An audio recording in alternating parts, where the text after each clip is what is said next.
Olá, muito boa noite. Quinta-feira, 13 de maio. Veja agora os destaques de hoje no segunda edição. O vai e vem da vacina.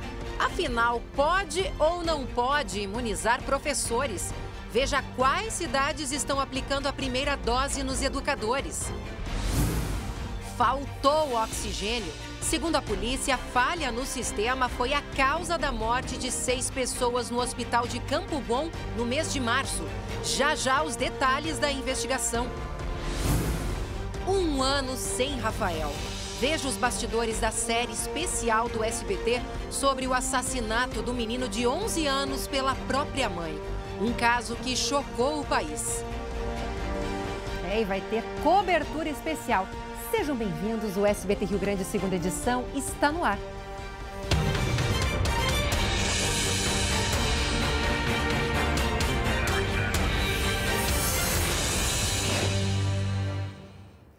E a gente começa ao vivo, segunda edição, falando sobre mais uma polêmica envolvendo a vacinação contra a Covid-19. Seria melhor se não tivesse polêmica, né? Se simplificasse, mas não. O governo do estado mudou agora a orientação de repassar aquelas sobras de vacina, que a gente chama de xepa, para a imunização dos professores. Foi o que a gente noticiou ontem aqui. É que o Supremo Tribunal Federal determinou a suspensão da imunização dos educadores em Esteio, aqui na região metropolitana. A prefeitura disse que vai recorrer, mas tem outras cidades ignorando essa decisão, né, Guilherme Roquette? Muitos municípios já começaram ou vão começar, independentemente dessa decisão, né, Gui? Boa noite para você. Boa noite, Lu. Boa noite a todos. Pois é um vai e vem de decisões. A prefeitura, que já anunciou, lá de Esteio, já anunciou que vai recorrer dessa decisão do ministro Dias Toffoli. Até o momento, Esteio já imunizou mais de 950 profissionais da educação. Segundo Toffoli, o município deve se ater às diretrizes do Plano Nacional de Operacionalização da Vacinação contra a Covid-19. Ou seja, vacinar, por enquanto, apenas pessoas com comorbidades e idosos. Mas nas diversas cidades aqui do estado que estão vacinando com professores vão continuar amanhã, inclusive contrariando o STF. Até porque, como nós mostramos aqui já no segunda edição nessa semana, Lu, o governador Eduardo Leite já havia reagido de forma positiva à vacinação dos professores e estava inclusive estudando a adesão do estado de maneira oficial. Ontem à noite, a Secretaria Estadual da Saúde do Rio Grande do Sul chegou a autorizar a vacinação de professores contra a Covid-19 com doses remanescentes de 2 grupos, ou seja, os municípios que tivessem aquelas doses sobrando no fim do dia podiam vacinar os educadores. Só que essa orientação mudou hoje com a nova ordem do Supremo. Vamos conferir agora, então, quais as cidades ainda seguem vacinando essa categoria dos educadores amanhã. Esteio, então, continua vacinando os professores nessa sexta-feira. Canoas, Santa Cruz do Sul, Lajeado, Gravataí e Cachoeirinha, que começaram hoje a vacinar essa categoria, também continuam amanhã. Cachoeira do Sul, que já vacinou, olha só, Lu, 1.300 educadores desde sábado, também vai continuar vacinando. Vamos lá para a região da campanha, região de Bagé, onde fez frio hoje, deve começar amanhã a vacinação.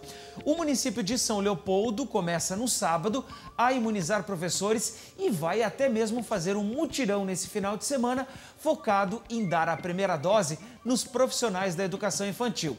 Viamão e Novo Hamburgo devem começar na próxima segunda-feira, dia 17, Lu. Pois é, né, que para a gente explicar para o pessoal de casa é que o próximo grupo prioritário no Plano Nacional de Imunização seria, primeiro, moradores de rua, depois detentos, agentes penitenciários e só depois os professores. Mas o próprio governo vem tentando agilizar e antecipar isso daí. Vamos aguardar, então, os desdobramentos, né? Obrigado, daqui a pouco o Guilherme volta. Porque agora, quero que você preste atenção nessa notícia. A sindicância que apura 6 mortes no Hospital Lauro Reus foi finalizada hoje em Campo Bom, no Vale dos Sinos. Os pacientes, vocês devem lembrar, eles estavam internados na unidade de tratamento intensivo e aí eles deixaram de receber oxigênio. Faltou o oxigênio depois de uma pane no sistema central. O caso está completando 2 meses e a repórter Aline Schneider está acompanhando esse caso desde lá de março e tem mais informações. De acordo com o hospital, o documento da sindicância será entregue ao Ministério Público do Estado, Ministério Público Federal, Polícia Civil, Prefeitura, Câmara de Vereadores de Campo Bom e Secretaria Estadual da Saúde do Estado até a próxima segunda-feira. A Polícia Civil ainda está ouvindo depoimentos antes da conclusão do inquérito. O delegado que investiga o caso adiantou que as mortes ocorridas aqui no Hospital de Campo Bom foram provocadas pela falta ou baixa oxigenação. Com isso, os pacientes entraram em parada cardiorrespiratória e mesmo com todos os procedimentos da equipe médica, não resistiram. Na última segunda-feira, a CPI da Câmara de Vereadores fez uma vistoria no Hospital Lauro Reus. A comitiva veio até as dependências do hospital para verificar as instalações do sistema de oxigênio. E já está com o Ministério Público o relatório preliminar da auditoria que foi enviado pela Secretaria Estadual da Saúde. O documento aponta a falta de oxigênio no tanque principal do hospital e possível falha no sistema de backup na manhã do dia 19 de março, quando 6 pessoas morreram. A auditoria identificou que havia oxigênio, mas ele não chegou aos pacientes. De Campo Bom, Aline Schneider. Que tragédia, né? Esse caso que aconteceu em Campo Bom. E eu lembro, na época, a direção do hospital disse que não havia faltado oxigênio e que as pessoas haviam morrido só por causa da Covid. Ainda bem que estão investigando de forma muito cuidadosa todos os detalhes desse caso que aconteceu lá no Lauro Reus. Agora vamos mudar de assunto, porque vocês lembram a morte do menino Rafael Matheus Vinques, de 11 anos, no ano passado, né? Tá completando 1 ano agora, no sábado. O assassinato cometido pela própria mãe foi horrível, chocou todo o país, mas em especial a pequena cidade de Planalto, no norte aqui do Rio Grande do Sul. E o meu colega André Harry está lá e vai contar para a gente detalhes de uma cobertura especial no SBT Rio Grande sobre esse crime bárbaro. Boa noite, André! Oi, Lu, boa noite a todos. Eu falo aqui da cidade de Planalto, no norte do Rio Grande do Sul, uma pequena cidade, pertinho dos municípios de Três Passos, Frederico Westphalen. Aqui atrás de mim é um grafite em homenagem ao menino Rafael Vinques, que desapareceu, morreu no dia da madrugada do dia 14 para o dia 15 de maio. Nesse 1 ano, algumas celebrações estão marcadas aqui no município de Planalto. Entre elas, agora no sábado, vai ter um encontro de orações aqui no Conselho Tutelar e também a abertura do jazigo do Rafael para visitação.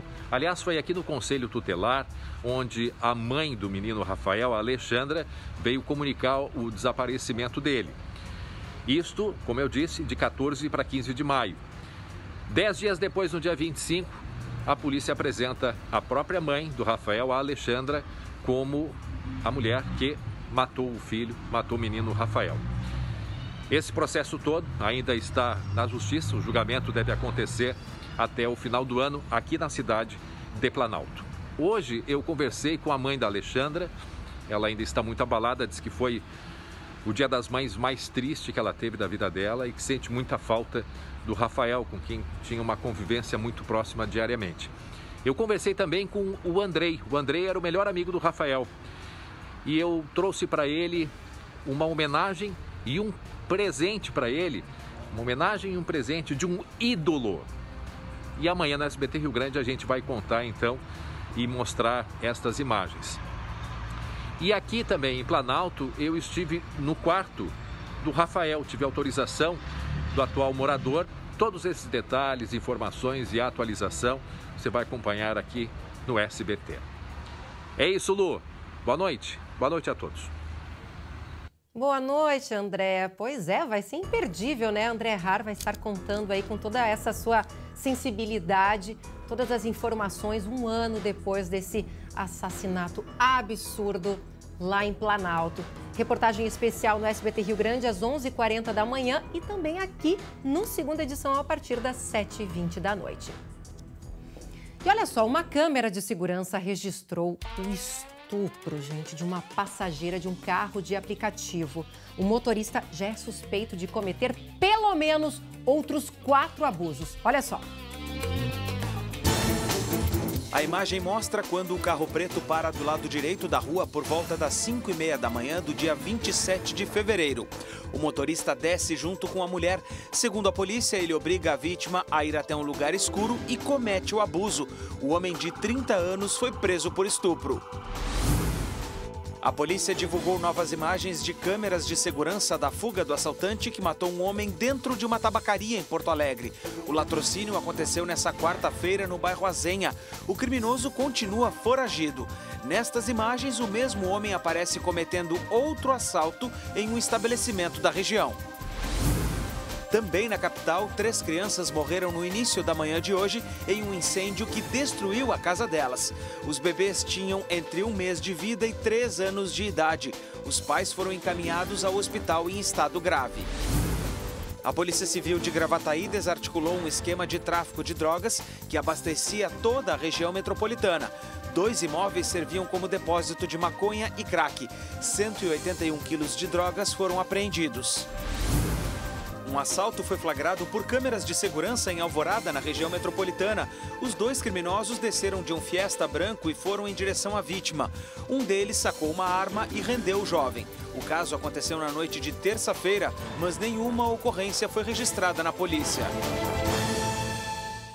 Que tragédia esse incêndio aqui em Porto Alegre, né? 3 bebês morreram neste incêndio, pelo amor de Deus. Tomem muito cuidado nessa época de frio ao manusear qualquer tipo de aquecedor, cuidem com rede elétrica. Todo mundo quer se aquecer, mas tem que tomar cuidado. Vamos falar agora de esporte, porque o Grêmio está nesse momento enfrentando na Arena o Lanús pela fase de grupos da Copa Sul-Americana. A partida está empatada em 1-1 e amanhã todos os detalhes no SBT Rio Grande.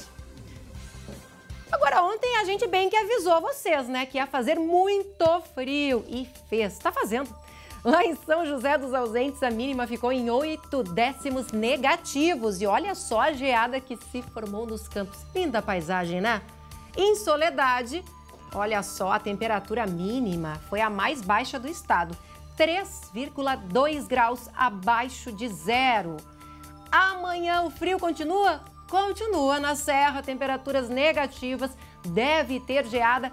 A diferença é que o dia ensolarado vai deixar a tarde mais quente do que a de hoje. Hoje já foi bem agradável, né, ao sol, mas aí ele sai e fica gelado de novo. Amanhã deve esquentar um pouquinho mais.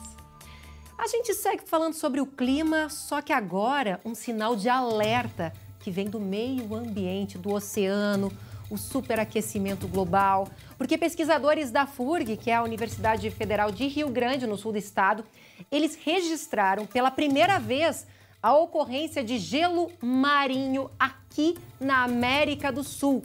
Só que foi num fiord, que é tipo um vale rochoso, que é formado pela entrada do mar, assim, no continente, aquelas paisagens belíssimas. Foi na Cordilheira de Darwin, no Chile, bem lá perto da Terra do Fogo, lá no sul do Chile, né, Guilherme? Mas é um alerta muito importante, né? Exatamente, Luciane. Desde que eu me dou por gente, que eu estava no colégio lá em Jaguarão, a gente já falava de aquecimento global. É verdade. E o que isso significa? Significa que as geleiras da região lá da Terra do Fogo estão derretendo com o aquecimento global.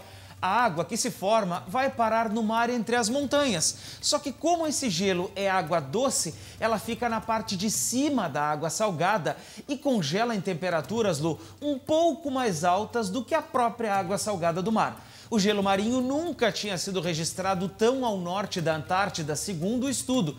Para a gente ter uma ideia, Lu, esse local fica a cerca de 3 dias de viagem do continente gelado. O estudo partiu de uma observação de uma placa de gelo fotografada por um passageiro em viagem aérea lá em 2015. Ele enviou essa imagem para um centro de estudos... Essa foto aí, né? Isso, exatamente, Lu, essa foto aí. Essa foto, então, foi enviada para um centro de estudos parceiro da FURG lá de Rio Grande. Com o alerta do passageiro, helicópteros da Armada Chilena sobrevoaram a área que é de difícil acesso com 2 pesquisadores. E esses, então, confirmaram que se tratava de gelo marinho, Lu. Nossa, olha, um baita alerta aí, ambiental, né? Ou seja, o gelo lá da Antártida, que na verdade é o gelo que derreteu e ficou em cima da água do mar, não é desprendimento das geleiras, né? Como muitas vezes a gente ouve falar. Na verdade, é o gelo que derreteu e ficou em cima do mar. É questão de física, né? Ou seja, água doce, água salgada. E aí ele navegou mais de 1.000 quilômetros, creio, né, Guilherme? Possivelmente. Ou também até pode ser que esse gelo tenha sido derretido das próprias geleiras dos morros ali do vale, né? Então isso ainda vai ser estudado. Com certeza. Guilherme, você fica aqui porque eu sei que daqui a pouco você vai trazer mais detalhes sobre o destino das novas vacinas que chegam ao estado daqui a pouquinho, perto da meia-noite. Exatamente, Lu, mas a Coronavac, atenção, só vai ser aplicada em quem tem direito à segunda dose. A primeira dose não vai ser aplicada. A gente conta essa história depois do intervalo. A gente volta já!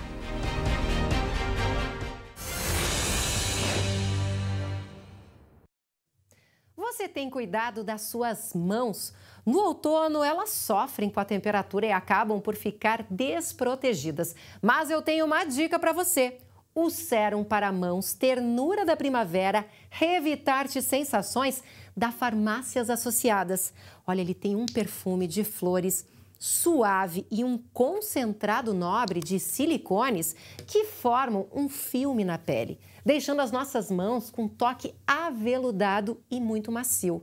Elas ficarão hidratadas e prontas para encarar o dia a dia. E sabe o que é melhor? Você encontra o sérum para mãos Ternura da Primavera Revitarte Sensações em toda a rede Farmácias Associadas. Vá até a Associadas mais próxima e garanta o seu por apenas R$ 15,90 no cartão de vantagens. E agora, no segunda edição, a gente fala sobre uma lei que foi publicada hoje no Diário Oficial da União, que determina o afastamento imediato das gestantes, das grávidas, do trabalho presencial. As informações chegam direto de Brasília com a repórter Natália Fruê. O projeto é de autoria da deputada Perpétua Almeida e prevê que as mulheres grávidas continuem trabalhando de casa em home office sem nenhum prejuízo salarial. O objetivo é garantir a segurança das gestantes. É que os números assustam um pouco. Entre 3 de janeiro e 20 de março deste ano, 119 mulheres grávidas morreram de Covid-19 no Brasil. Em todo o ano passado, foram 252 óbitos de gestantes. Ou seja, somente nos 3 primeiros meses deste ano, o número de mortes de mulheres grávidas por causa da pandemia representa 47% do total registrado no ano passado. As informações são do Ministério da Saúde. Obrigada, Natália. E agora, atenção, atenção! A notícia que a gente adora dar. Mais vacinas da AstraZeneca e da Coronavac chegando aqui em Porto Alegre, perto da meia-noite. Guilherme Roquette, todas essas doses vão ser para a segunda dose. Fica redundante dizer isso, mas todo esse lote vai ser destinado para a segunda dose, é isso? Sim, Lu. Na verdade, essa é a notícia que a gente gosta de dar, mas não é exatamente a que a gente queria dar, né? Podia ser mais. Pois é, mas por um detalhe específico. Serão 127.600 doses da Coronavac para todo o estado e 135 mil da AstraZeneca. Só que, Lu, já contando as doses da Coronavac que chegam hoje, ainda vão faltar 220.130 doses para completar a imunização de quem já tomou a primeira Coronavac. Então, como é que fica a vacinação nessa sexta-feira aqui no Rio Grande do Sul? Vamos começar aqui então pela capital gaúcha. Continua imunizando a segunda dose em pessoas de 67 anos ou mais da Coronavac, que já tomaram, então, logicamente, a primeira Coronavac. Então, isso aí é a segunda dose, né? Isso, segunda dose. Tá. E isso em 12 unidades de saúde, também no drive-thru da PUC e lá na tenda do Bourbon Country, das 8 da manhã até as 5 horas da tarde. No final de semana, a idade vai diminuir, mas isso a gente conta amanhã, até porque a secretaria anuncia uma vez por dia qual é a idade que vai ser. A vacinação, então, é com AstraZeneca para a primeira dose e também para a segunda, no caso de quem já tomou a primeira.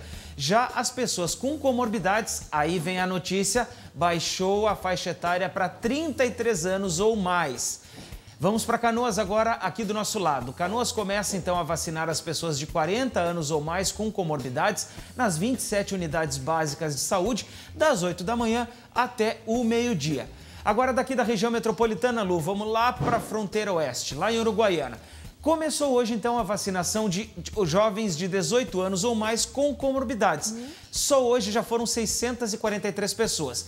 São Leopoldo vai vacinar os 18 anos com comorbidades a partir de amanhã, Luciane. Nossa, 18 anos. Bom, e reforçando aqui em Porto Alegre, então, Coronavac, segunda dose a partir de 67 anos. Primeira dose comorbidades a partir de 35 anos. É isso, né, Gui? 33. 33? Hoje era 35, hoje amanhã era 33. Muito obrigada pelas informações, Guilherme. E por falar em segunda dose da Coronavac, uma notícia muito preocupante. O Instituto Butantan, ele anunciou hoje que amanhã vai suspender, temporariamente, mas vai suspender toda a produção de Coronavac. E como o Guilherme disse, tem mais de 200 mil gaúchos aguardando a segunda dose. É muito preocupante. A notícia completa no SBT Brasil. A gente termina por aqui, então. Acompanhe agora SBT Brasil e amanhã reportagem especial no SBT Rio Grande a partir das 11h40 da manhã. Tchau, tchau!